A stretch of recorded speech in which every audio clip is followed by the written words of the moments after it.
everyone and welcome back to my channel. I am back from France. I went to the Olympics and I had a wonderful time. I was at the opening ceremony under the rain and it was absolutely so much fun and so amazing. Paris opening ceremony was crazy good. And then I also got to see rugby sevens, men's league, and then I got to see men's gymnastics, and I got to see table tennis, which was actually my favorite event. Like seeing gymnastics was a dream come true for the Olympics and the opening ceremony, but actually table tennis totally took me by surprise and I absolutely loved it. So we're still in Olympics mood, and it's just a good time. It's just a really good time. The only thing I would have to complain about since coming back to Japan is the fact that the sports that I enjoy watching are the sports that Japan's not as strong at. So Japanese TV has been a lot of judo, like all day judo, and I don't watch that sport at all. So that's unfortunate, but I did get to go see the Olympics live, and that's really crazy. So today, with the background music of a traditional Japanese festival going on outside my window in the background, I am going to be giving you my July wrap-up, which if you read my France vacation video, you'll hopefully remember that I said that I didn't plan on reading that much in July, and because of my vacation, because I will be busy with family and I'll be busy just enjoying and relaxing. And unlike my Philippines vacation, this was definitely not a reading vacation, and that stood true. Now I did get some reading done, and I have a major surprise for you guys, like super major surprise for you guys. Like it's a miracle that this happened. It took me by surprise, really by surprise. But yeah, so I didn't, it wasn't a really big reading month for me, but I actually did get some reading done and I wanted to share with you. First, I'll just wrap up briefly what I mentioned in the previous video, where I just tell you what manga I read.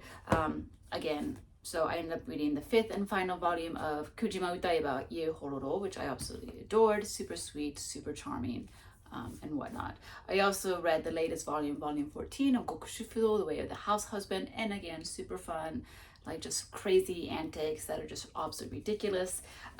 So I'm caught up with that series until the new one comes out in about like half a year or so. Then I mentioned to you guys that I am reading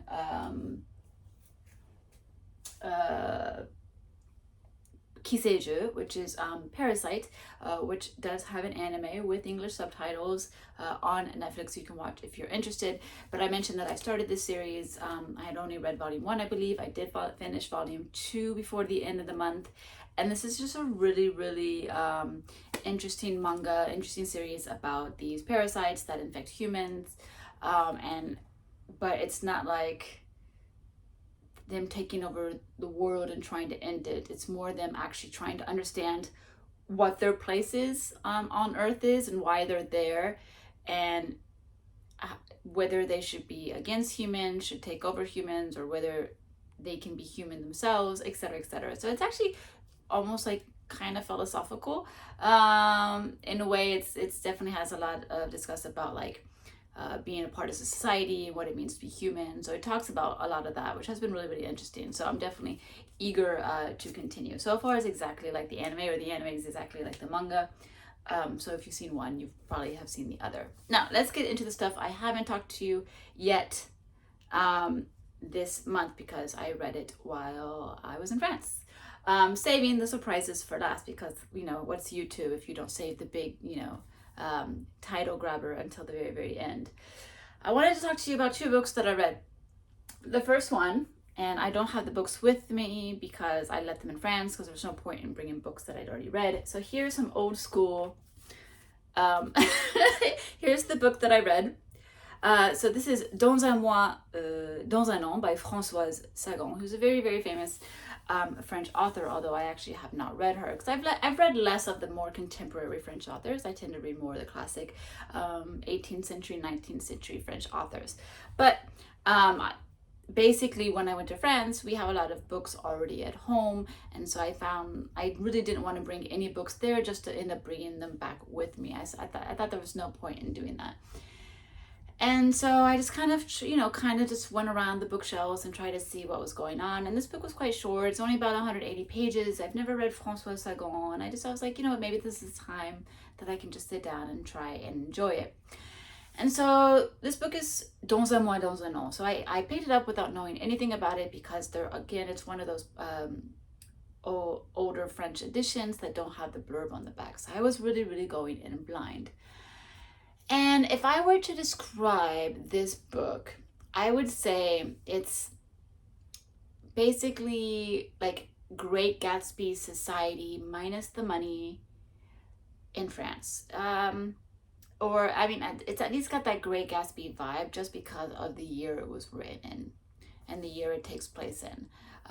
So Francoise Sagan apparently was born in 1934, and so she's writing a lot about like the 50s and whatnot in France, 60s and whatnot. So like just the younger generation.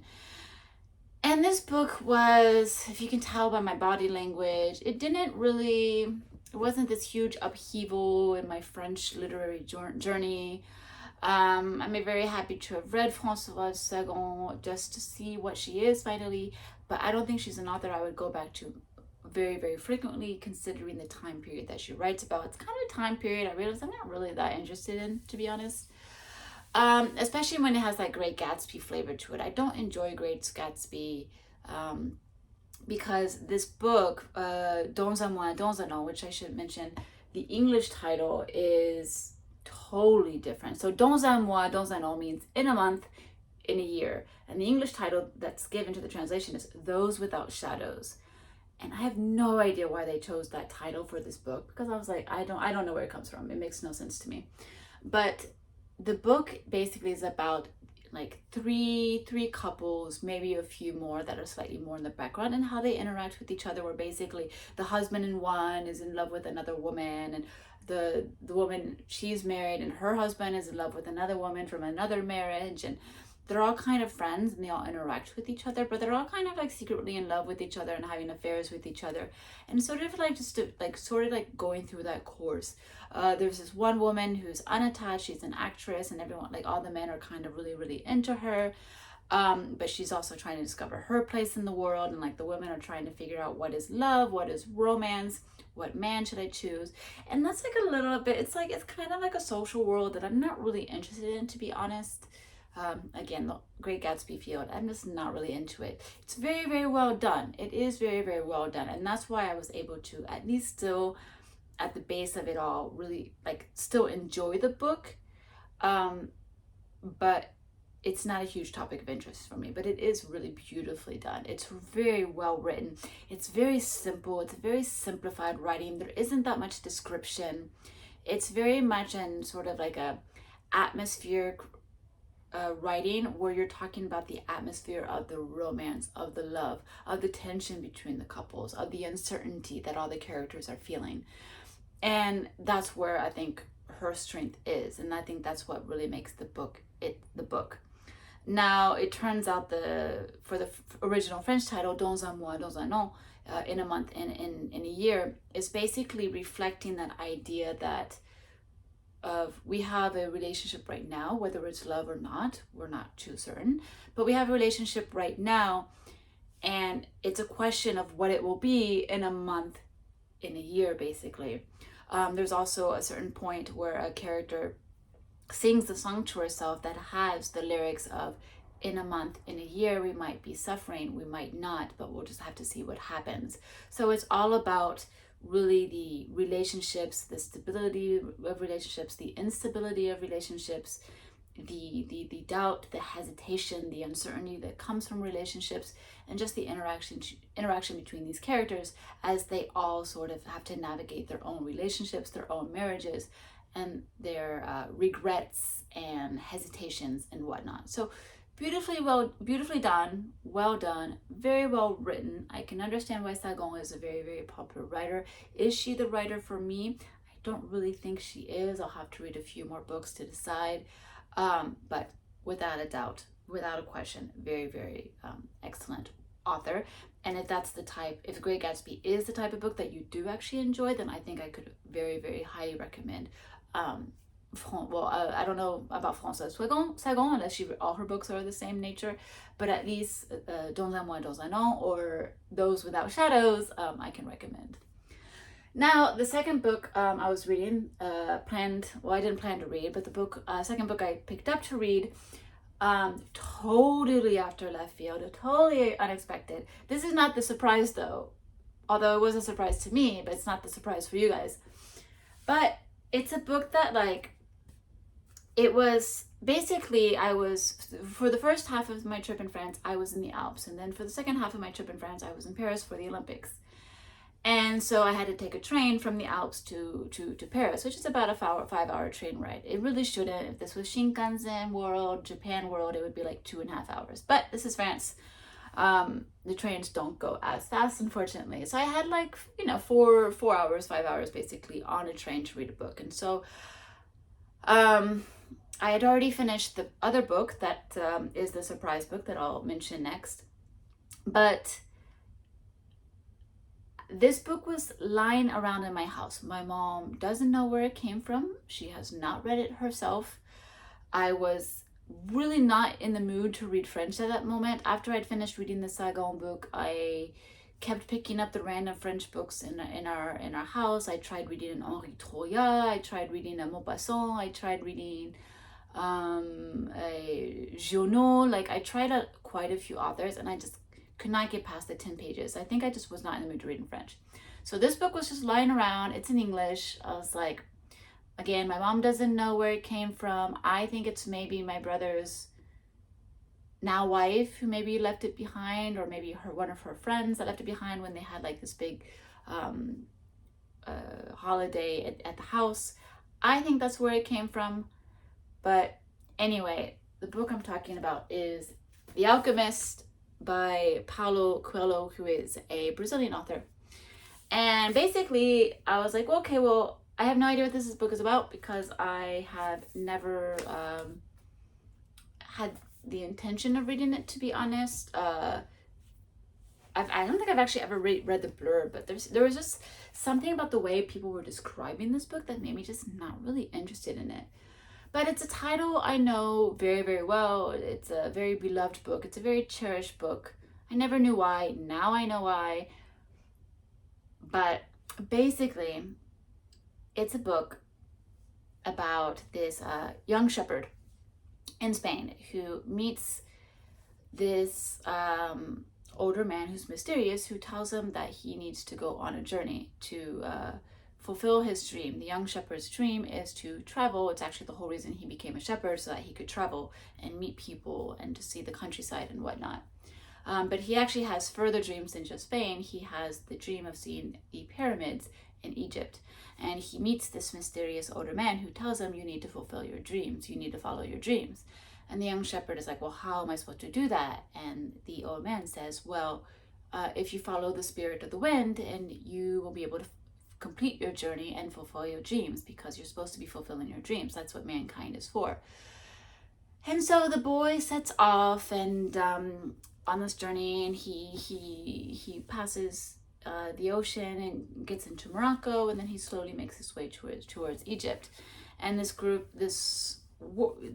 book is all about him taking this journey, the people he meets, the setbacks he's had, and whatnot, as he finds himself, as he discovers what it means, what the soul of the wind means, and what it means to fulfill dreams and whatnot.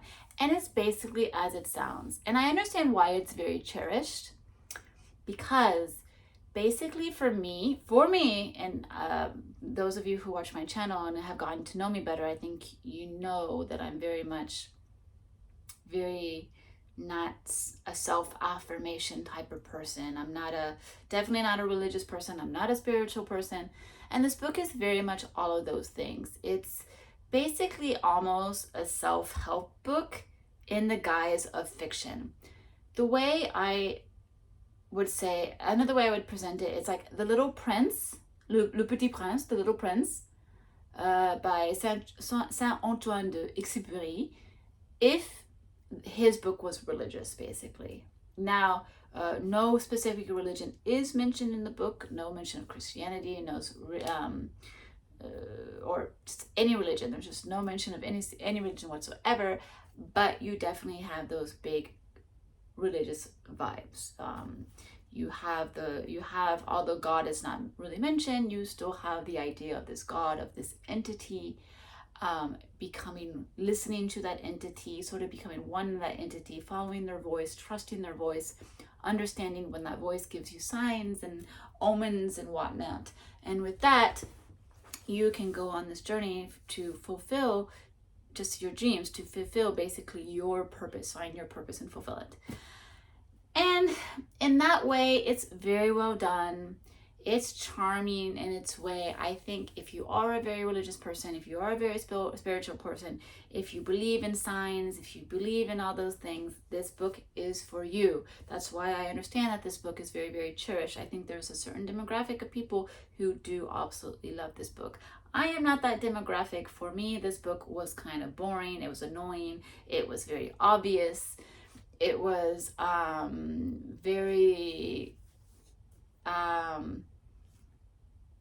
self-grandiorizing. I don't know if that's a word, but making sort of like making your own work a grand thing just by mentioning this like sort of soul of the wind kind of spirit. It's kind of just like a little bit like, it's just not my vibe. It's not something I enjoy. It's very well done. I can appreciate it's cherished. I think there's definitely an audience for this book. I'm just not that audience. So at least I can say now that yes, my gut that was telling me this is not the book for you was right. But you know, it was a short read. It was perfect for the train ride. I read it. It's done. Now I can kind of forget about it. I'm also very glad that it wasn't a book that I bought. It was a book laying around that someone else left behind probably. And so that also makes me feel better about the reading experience. Now, let's get into the stuff that's really, really exciting. I have 2 books to share with you that are the major surprise. The first book is the one I actually read while I was in France. I don't know why. I just decided, well, this isn't a reading vacation, but if I am going to read and maybe only read 1 book, then this should be the book I should read, and this is the book I should focus on. And it's also very, very small and highly portable. So even if I don't read it, it's very easy to bring back to Japan.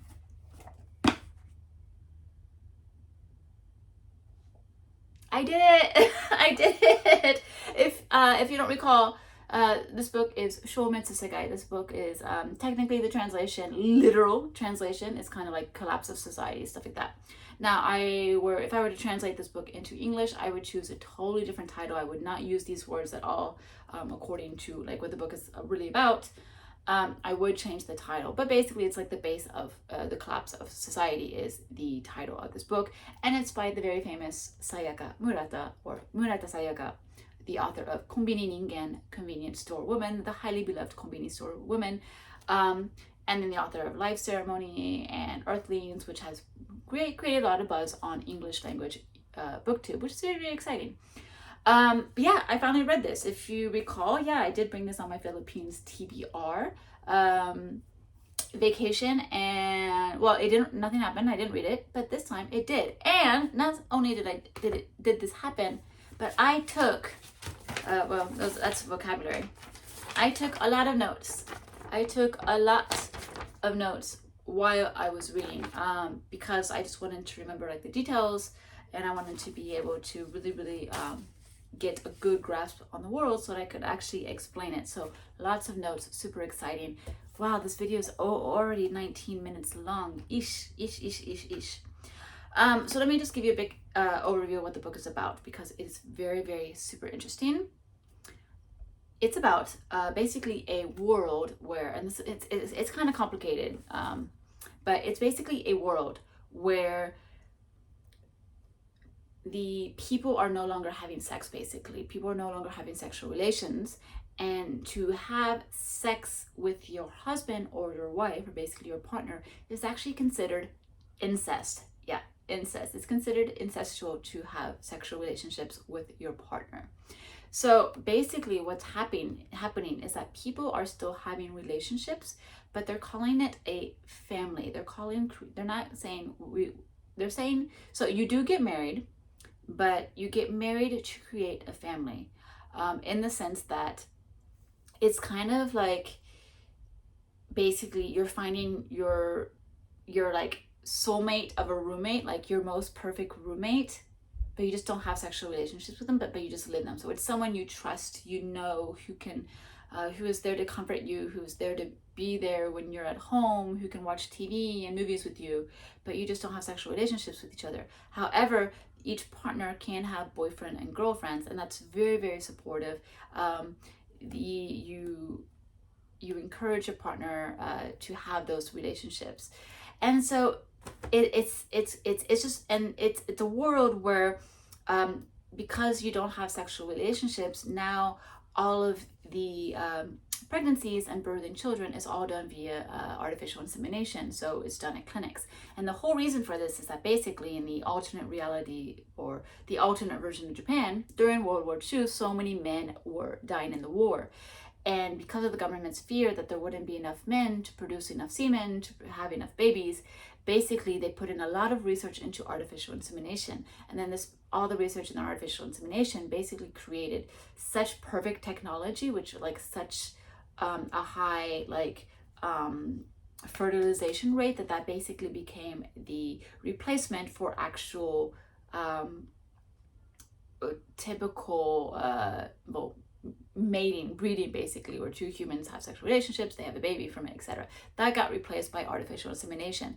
So it's a society where you do get married, but you do have children, but it's just via artificial insemination. And then you have boyfriends and girlfriends. It's also a society where basically there's a big difference between family, which is when you have your marriage, and love.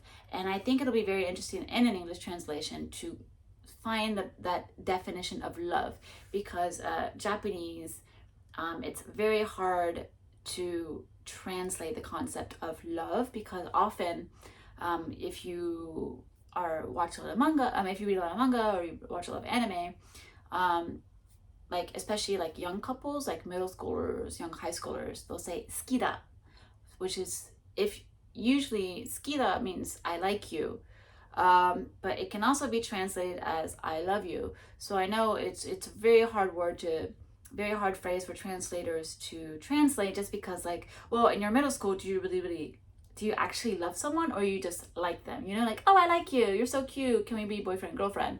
Versus like heavy love. So that's all a big issue, a very common issue with translation when it comes to translating Japanese into other languages, or at least in English, where it doesn't have a big equivalent. It's kind of like in French, no one says je t'aime, I love you. No one says that. That's a movie thing. Usually, like, or like even in Spanish, like "me caes bien," like you're, you know, you're doing something for me, like, you know, we're a good fit, instead of like full going on "I love you," you know. So I think it'll be interesting to sort of explore that concept of that, using that word of love if this book is translated into English. But yeah, it's just really, really interesting, because the thing is like, so if you're not having sexual relationships with your partner, with your spouse, then basically what is happening sexually? And so the whole story is the fact that like, basically masturbation becomes this really big thing, because you know, as humans, you still need to get rid of like those lusty feelings. You still need to get rid of like that sexual tension at times. Now, the sexual tension has indeed gone lower and lower, where most people, you don't even feel the need to do all like masturbatory activities. But for our protagonist, who basically, she herself is a product of a natural birth. She's not a product of artificial insemination. She's a product of her mother and father having sexual relationships and having a baby conceived in a natural way. So when she reveals that to a lot of friends, they are in disbelief. They can't believe. A lot of times she's considered dirty, like she's like a product of incest. Like, it's just really, really crazy world. So it's very, very fascinating. And I think I'm going to do a dedicated video to this, because it's just, there's so much to talk about. But like, so like, it's very common that like, to get rid of those lusty feelings, sexual feelings. And our protagonist does actually have sex with her boyfriend. She trains them, she teaches them how to have sex according to what she read in the ancient documents, the ancient textbooks and whatnot. But she does have sex with her boyfriend. She does have to teach them, but she does. But she's kind of treated as like the last of her kind, almost, basically. Because we are entering a point in society where sex is just not going to be a thing. It happens. And also, not only is sex not going to be a thing, but men are going to be able to very soon be able to carry children of their own via artificial uteruses. So they will be able to carry like a man-made uterus, and they'll be able to have children by themselves via artificial insemination, of course. But basically, men will be able to carry a child, so they won't even need like a partner anymore. So it's this crazy, crazy society. I thought it was super, super fascinating. Basically, the book is broken up into 3 parts, where the first part you sort of go into the youth, you get the introduction of this society, of our protagonist, of how she was raised by her mother to believe that the natural way of things is for a man and a woman to have sex together and conceive a child that way. But she is brought into a society where that is considered incestual, and that artificial insemination is the way to go, and that it's very normal to have romantic feelings, for example, cartoon characters on TV, rather than an actual human being with whom you just want to have those family kind of feelings toward. So it's absolutely fascinating. Now the second part goes into her marriage. She does get divorced at one point because her husband was incestuous towards her, and she panicked and divorced him because that was that's considered very like unsociety like just deemed improper. Incestuous, basically, like that word is used. The word incest is used. It's crazy. It's so interesting. What was the word again? Okay, 近親相関. Yeah, incest. So really crazy. And then the third part goes into her husband and her into the climax, where they go into the experimental city of Chiba, where basically a new society is being tested, and the idea of men carrying children is becoming is getting closer to being feasible, to being possible. So super interesting book. I think it needs to get translated for sure, because it's fascinating. There are so many details, not only just about the Japanese society, but in society as a whole. How, you know, humans are interacting with the internet, how our relationships are changing. I mean, just look at this disaster of dating apps, where right now, including myself, no one can find partners, no one can find romantic partners. Everything is sexual. Everyone is criticizing every single little pinpoint thing because there are so many options, but no options, and it's really crazy. And so this book really delves into all of those things, all those topics, and it really creates this world that seems impossible, but at the same time it's actually quite possible, and it's frightening but also comforting at the same time, and it's just very interesting. However, there is a caveat that if this gets translated in English, now I'm not mentioning French, because French I think will be totally okay, but American English, I think Americans are going to have a huge problem with the ending of this book. They will hate it. I really think they will hate it, because I do think the younger generation here, well, not here, I'm in Japan, but you know what I mean, in the US, I do think the world is a lot more right or wrong, black or white for the younger generation. And when certain things happen in a book that are indeed reprehensible and not bad, they'll just like discredit the entire book as a whole, instead of taking that topic and seeing how it enhances the book and how it creates discussion. So there is a scene at the very end, like the last 5 pages, that I really think Americans are going to hate. But I still think it should be translated in English, because I want everybody to talk about it. I want everyone to like be like, oh, no.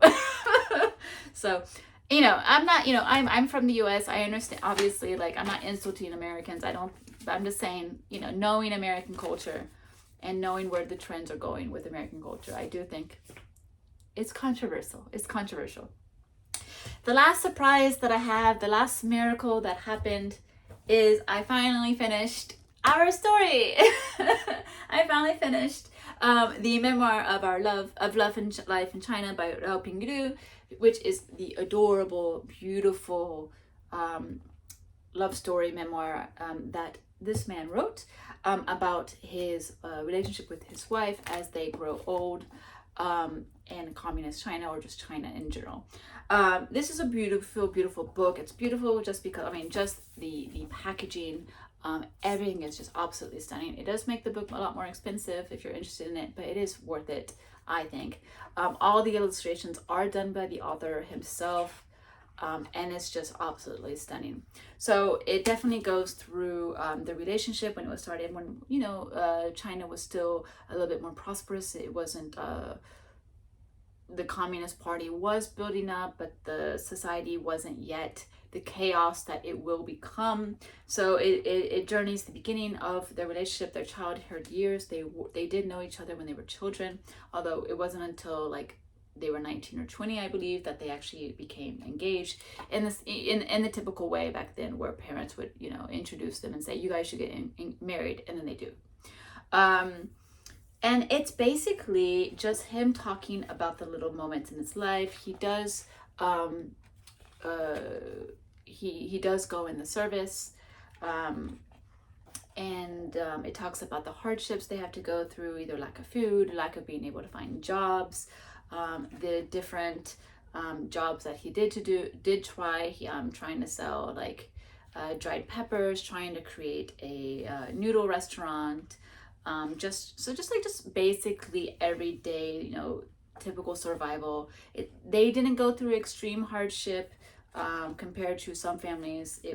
They had maybe a little bit of an easier life. They were able to get money. They were able to have access to food throughout the whole thing, as long as they were careful and really just sort of like we're just careful. But I think there's this the best way to describe this book. It's on page 174, where he writes, "For ordinary people like us, life is made up of numbers of small details that stay with us for no particular reason, and with the passing of time turn into treasured memories." And that's all this book is. It's just small little details that he remembers, his memories of things that are simple but that mean something to him. It's really just shows indeed the passing of time. This book does not get into political, does not get political. It does not take the time to criticize the Chinese government, the communist government. There's no mention really of Mao. It's not about that. This book is about him and his wife and the journey they went through from their young age until her death later on. So it's absolutely beautiful. It ends with a series of letters that they wrote to each other, and it's just absolutely a stunning, beautiful little book. It's worth reading. Again, you're not going to get, you know, some heavy political criticism. You're not going to get anything that, but you'll just get a glimpse of an ordinary couple living an ordinary life in a troubled time that is very much in the background of this work. So I'm just very happy I finally finished reading this. Me taking like 2, maybe 3 months to read this doesn't mean anything about this book. It just means that my mindset was it was elsewhere. It was somewhere else, doing something else. There was no reason for me to take so much time. You could read this in 2 sittings. It's really easy to read. It's really straightforward.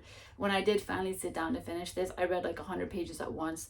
It's that easy to read. It's just, I think it's the same thing. You know, it's he wrote about his little journal, his journey, and I think maybe I just felt the same thing. There's no need for me to rush this book. When I would dip in, share a little bit of time with him and his wife, see what they were up to, close the book again, do something else, come back to it, share a little bit moment with them again. Kind of like, I don't know, maybe just sharing like a little bit of a story time with your elderly neighbor or an elderly friend. Like, that's kind of how this book felt for me.